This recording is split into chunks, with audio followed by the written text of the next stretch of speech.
யோக நரசிம்மர் அந்த சாமிகிட்ட தரிசனம் வாங்கலாம் அப்படின்னு சொல்லி வந்தேன். நிறையா பேர் கேட்டீங்க, நீங்கள் ஹீரோவாக ப்ரொமோட் ஆனதுனால கடவுள்கிட்ட ஆசீர்வாதம் வாங்க வந்தீங்களா அப்படின்னு.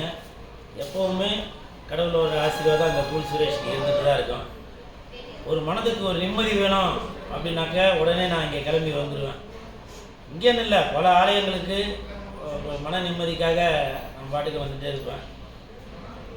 அதில் ஸ்பெஷல் இங்கே சோளிங்கருக்கு வரதில் ரொம்ப மனதுக்கு திருப்தி. முக்கியமாக இங்கே கொடுக்குற அந்த பிரசாதம், அதுவே பல ஹோட்டலில் 5 ஸ்டார் ஹோட்டலில் கிடைக்காதது கூட இங்கே அந்த புளி சாதம், தயிர் சாதம், சக்கரை பொங்கல், அதெல்லாம் அப்படியே 5 ஸ்டார் ஹோட்டலில் நீங்கள் என்ன தான் பஃபே செட்டு வச்சாலும் இங்கே நம்ம கோயிலில் அந்த பிரசாதத்தை வாங்கி சாப்பிட்றது அப்படியே உடம்புக்கு ஒரு 10 குளுக்கோஸ் சாப்பிட்ட மாதிரி அவ்வளோ ஒரு எனர்ஜி. எல்லாமே இறைவனோட ஆசீர்வாதத்தில் எல்லோரும் சீரும் சிறப்புமாக இருக்கலாம்.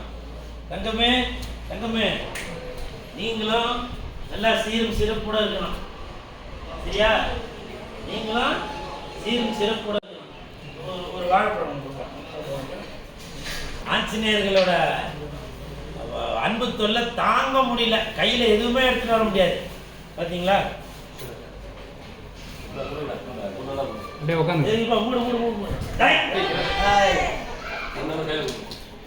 பார்த்தீங்களா எப்படியெல்லாம் அது எங்க வாங்க இருந்தாங்க இந்தாங்க இந்தாங்க உங்களுக்கு.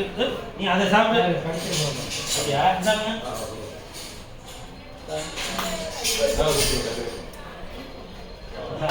பார்த்தீங்களா?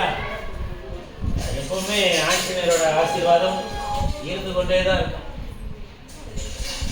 இது ஒரு மன நிம்மதி. நம்ம மக்களோட மக்களாகவே இருந்து மனுஷங்களே பார்த்து இவங்களெல்லாம் பார்க்க வந்ததில் ஒரு மனதுக்கு ஒரு நிம்மதி, ஒரு திருப்தி, எல்லாம் ஆண்டவனோட ஆசீர்வாதம்.